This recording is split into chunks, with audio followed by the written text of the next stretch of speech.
Hello everybody and welcome. In this video I'm going to answer the question: does your earbuds Moto Buds 270 support wireless charging?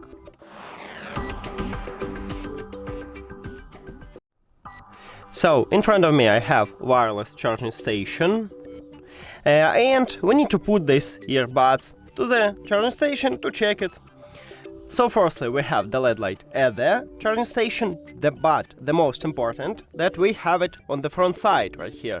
We have LED light, meaning that your earbuds are charging.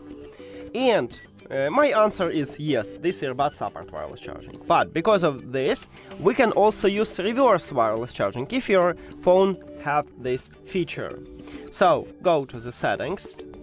Then we need to go to the battery. At least on stock Android we have this feature in the battery, so click here, and here it is, we have battery share. We need to enable this mode, then turn over the phone and put it at the phone. And as you can see, we also have this LED light, so it also works. That's it.